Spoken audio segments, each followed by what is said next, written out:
ጤና ይስጥልን አድማጭ ተመልካቾቻችን፣ ይህ በጉለሌ ክፍለ ከተማ ኮሙኒኬሽን ጽህፈት ቤት እየተዘጋጀ የሚቀርብላችሁ ሳምንታዊ የአባይት ዜናዎች ጥንቅራችን ነው። ከዜናዎቹ ጋር ደስታዬ ወንድምና እልፊዮስ በትረ አብረናችሁ እንቆያለን።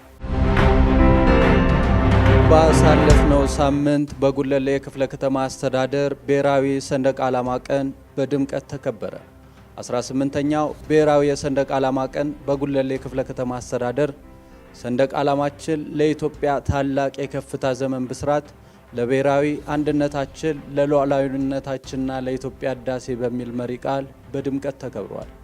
በመርሃ ግብሩ ላይ በመገኘት መልእክት ያስተላለፉት የጉለሌ ክፍለ ከተማ ብልጽግና ፓርቲ ቅርንጫፍ ጽህፈት ቤት ኃላፊ አቶ ይከበር ስማቸው እንደተናገሩት ሰንደቅ ዓላማ የሉዓላዊነታችንና የህዝቦች አንድነት መገለጫ፣ ለሀገርና ዜጎቿ የማንነት መገለጫና የህዝቦቿ ክብር ሲሆን ቀደምት አባቶቻችን በከፈሉት መስዋዕትነት የተረጋገጠው ሉዓላዊነታችን ለማጽናት ሁሉም የሚጠበቅበትን ኃላፊነት መወጣት እንደሚገባ ተናግረዋል።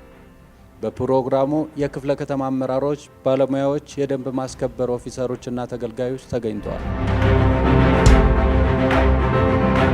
የጉለሌ ክፍለ ከተማ አስተዳደር በ2018 በጀት ዓመት ሃይማኖታዊና የአደባባይ ክብረ በዓላት በሰላም እንዲጠናቀቅ ላደረጉ የሰላም ሰራዊትና የጸጥታ አካላት የምስጋናና የእውቅና ፕሮግራም አካሂዷል። በምስጋናና እውቅና መርሃ ግብሩ ላይ በመገኘት መልእክት ያስተላለፉት የአዲስ አበባ ከተማ ሴቶች ህጻናትና ማህበራዊ ጉዳይ ቢሮ ኃላፊ ወይዘሮ ቆንጅት ደበላ እንደተናገሩት የሰላም ሰራዊቱ ከተቋቋመበት ጊዜ ጀምሮ በከተማችን ላይ የተካሄዱ ሃይማኖታዊ፣ ህዝባዊና የአደባባይ በዓላቶች ያለምንም የጸጥታ ችግር ተካሂደው እንዲጠናቀቁ የአንበሳውን ድርሻ ተወጥተዋል ብለዋል። የጉለሌ ክፍለ ከተማ ዋና ስራ አስፈጻሚ አቶ ወልዴ ወገሴ በበኩላቸው በቀጣይ የስምሪት አግባቦችን በማጠናከርና ሰላም ሰራዊቱ ከሌሎች የጸጥታ መዋቅር ጋር በመቀናጀት የአርበኝነት ሚናቸውን አጠናክረው ሊቀጥሉ እንደሚገባ ተናግረዋል።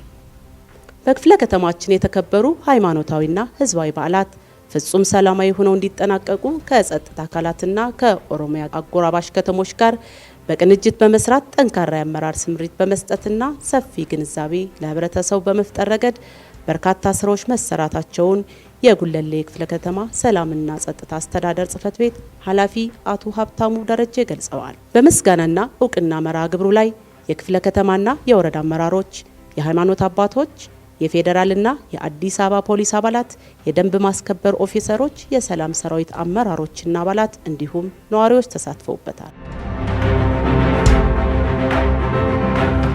ወንዝና የወንዝ ዳርቻ አካባቢዎችን የበከሉ ተቋማትና ግለሰቦች በ1 ሚሊዮን 800 ሺህ ብር ተቀጡ።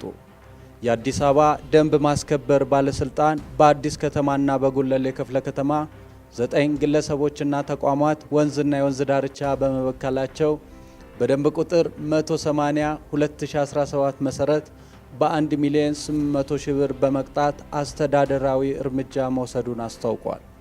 የተለያዩ ቆሻሻዎችን በመልቀቅ ወንዝና አካባቢን የሚበክሉ ግለሰቦችና ተቋማት ከድርጊታቸው እንዲቆጠቡ እያሳሰበ ወንዝና የወንዝ ዳርቻ የሚበክሉ ግለሰቦችና ተቋማት እርምጃውን አጠናክሮ እንደሚቀጥል መስሪያ ቤቱ አስታውቋል። ባለስልጣን መስሪያ ቤቱ መረጃ በመስጠት ሀገራዊ ግዴታቸውን የሚወጡ ነዋሪዎችን እያመሰገነ መላው የከተማዋ ነዋሪ ለማንኛውም የደንብ መተላለፎችና ጥቆማ 9995 ነፃ የስልክ መስመር እንዲጠቁሙ መልእክቱን አስተላልፏል። የጤና አገልግሎቶችን ጥራትና ተደራሽነትን በማሳደግ የህብረተሰቡ ጤና ላይ ትኩረት ሰጥቶ መስራት እንደሚገባ ተገለጸ። የጉለሌ ክፍለ ከተማ ጤና ጽህፈት ቤት የ2017 በጀት ዓመት እቅድ አፈጻጸሙንና የ2018 በጀት ዓመት እቅዱን ከባለድርሻ አካላት ጋር ውይይት አድርጓል። የጉለሌ ክፍለ ከተማ ጤና ጽህፈት ቤት ኃላፊ ወይዘሮ ሄለን አሰፋ እንደተናገሩት በተጠናቀቀው በጀት ዓመት የህብረተሰቡን ጤና ለመጠበቅና ለማሻሻል የተከናወኑ ተግባራት ውጤታማ እንደነበሩ ገልጸው በዚህም የማህበረሰብ አቀፍ ጤና መድህን አገልግሎት ምዝገባ፣ የጤና ጣቢያዎች የላቦራቶሪ አገልግሎት በዓለም አቀፍ ስታንዳርድ ያሉበትን ደረጃ ለማወቅና የጎደላቸውን ለመመልከት አጠቃላይ የጤና ስራዎች መስራት ችለናል ብለዋል። በ2018 በጀት ዓመትም በሁሉም የጤና ዘርፎች የህብረተሰቡን ጤና ከመጠበቅና የሕክምና አገልግሎቱን ተደራሽ ከማድረግ አንጻር ትኩረት ተሰጥቶ እንደሚሰራ ተናግሯል።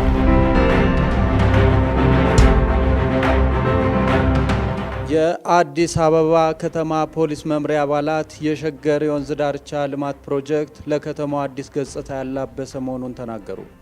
የአዲስ አበባ ከተማ ፖሊስ ጠቅላይ መምሪያ ፖሊስ አባላት በጉለሌ ክፍለ ከተማ የሸገር ወንዝ ዳርቻ ልማት ፕሮጀክት የግንባታ ስራዎች ያለበትን ደረጃ ተዘዋውረው የጎበኙ ሲሆን በዚህም መንግስት የከተማዋን ውበት ተወዳዳሪነት ከፍ ለማድረግ በሚያደርገው ጥረት ላይ የጸጥታ አካሉ ሲያበረክት የነበረውን አስተዋጽኦ ከፍተኛ እንደሆነ ተገልጿል። በጉብኝቱ ላይ የጉለሌ ክፍለ ከተማ ምክትል ዋና ስራ አስፈጻሚና ስራና ክህሎት ጽህፈት ቤት ኃላፊ አቶ ሰለሞን ታደሰ እንደተናገሩት የሸገር የወንዝ ዳርቻ ልማት ፕሮጀክት የአካባቢ ተፈጥሯዊ ስነ ምህዳርን መጠበቅ እንደሚገባ አስገንዝበዋል። የወንዝ ዳርቻ ፕሮጀክቱ ሲጠናቀቅ ለከተማው አዲስ ገጽታን የሚያላብስ የቱሪስት መዳረሻነቷን የሚጨምር ለነዋሪዎቿ ውብና ማራኪ ገጽታን የሚያጎናጽፍ ፕሮጀክት መሆኑን ጎብኚዎች ተናግረዋል። የሸገር ቁጥር 2 የወንዝ ዳርቻ ልማት ፕሮጀክት ከጉለሌ ወረዳ 6 በተለምዶ ማርያም ወንዝ ጀምሮ በሰባ ደረጃ እስከ ወዳጅነት ፓርክ 5.5 ኪሎ ሜትር ርዝማኔ ያለው መሆኑ ይታወቃል። በጉለሌ ክፍለ ከተማ ወረዳ 4 አስተዳደር በካይ የፍሳሽ ቆሻሻን ወደ ወንዝ የለቀቁ ግለሰቦች በ150 ሺህ ብር መቀጣታቸው ተገለጸ። የጉለሌ ክፍለ ከተማ ደንብ ማስከበር ጽህፈት ቤት በክፍለ ከተማው ወረዳ 4 ነዋሪ የሆኑት እነሱ ባለው ማስረሻ የሽንት ቤት ፍሳሽ ቆሻሻን ወደ ወንዝ በመልቀቃቸው 150 ሺህ ብር መቅጣቱን አስታውቋል። ግለሰቦቹ ፍሳሽ ቆሻሻን ባልተገባ መንገድ ወደ ወንዝ ሲለቁ በመገኘታቸው ቅጣቱ መተላለፉ ተገልጿል። ጽህፈት ቤቱ ተቋማትና ግለሰቦች ማንኛውም አይነት ቆሻሻን ወደ ወንዝና የወንዝ ዳርቻ ከመልቀቅ እንዲቆጠቡ እያሳሰበ ደንብ የሚተላለፉ ግለሰቦችና ተቋማትን እንደማይታገስና እርምጃውንም አጠናክሮ እንደሚቀጥል አስታውቋል። በተመሳሳይ ዜና የወንዝ ዳርቻዎችን ማስዋብና መገንባት የብልጽግናን ጉዞ የሚያረጋግጡና ለትውልድ የሚጠቅሙ ተግባራት መሆናቸው ተገለጸ። የጉለሌ ክፍለ ከተማ ብልጽግና ፓርቲ አደረጃጀት ዘርፍ ቅርንጫፍ ጽህፈት ቤት ኃላፊ አቶ ሽመልስ ጎዴቦ እንደተናገሩት በለውጡ ዓመታት በአዲስ አበባ የተገነቡና በግንባታ ላይ ያሉ የወንዝ ልማት ፕሮጀክቶች ለትውልድ የሚጠቅም የብልጽግና ጉዞ ላይ መሆናችን የሚያረጋግጡ ናቸው ብለዋል። ኃላፊው አክለውም በወንዝ ዳርቻ የሚገነቡ ቤቶችን የማስዋብና ወደ ወንዝ የሚለቀቁ ፍሳሾችን በማስቆም ነዋሪው የሚጠበቅበትን ኃላፊነት ሊወጣ እንደሚገባ አሳስበዋል። ሙስናን በመዋጋትና መልካም አስተዳደርን በማስፈን ረገድ የሴቶች ሚና የጎላ መሆኑ ተገለጸ። የጉለሌ ክፍለ ከተማ ምክር ቤት አፈ ጉባኤ አቶ መኩሪያ ጉሩሙ ሙስናና ብልሹ አሰራር ኢትዮጵያ ወደ ብልጽግና የምታደርገውን ጉዞ የሚያደናቅፍና የሚያደርሰውም ጉዳት ከፍተኛ በመሆኑ በተለይ ሴቶች መልካም ስነ ምግባር ያለው ትውልድ በጋራ በመገንባት ለሕዝብ ሁለንተናዊ ተጠቃሚነት ተሳትፎ በማድረግ በኃላፊነት መስራት እንደሚጠበቅባቸው ተናግረዋል።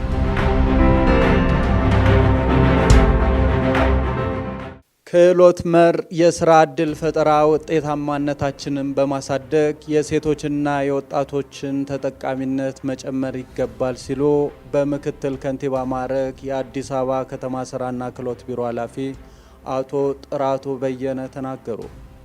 የአዲስ አበባ ከተማ አስተዳደር ስራና ክህሎት ቢሮ የ2018 በጀት ዓመት የአንደኛ ሩብ ዓመት እቅድ አፈጻጸም የከተማ የ11ዱም ክፍለ ከተማና የወረዳ የዘርፉ አመራሮች በተገኙበት ገምግሟል።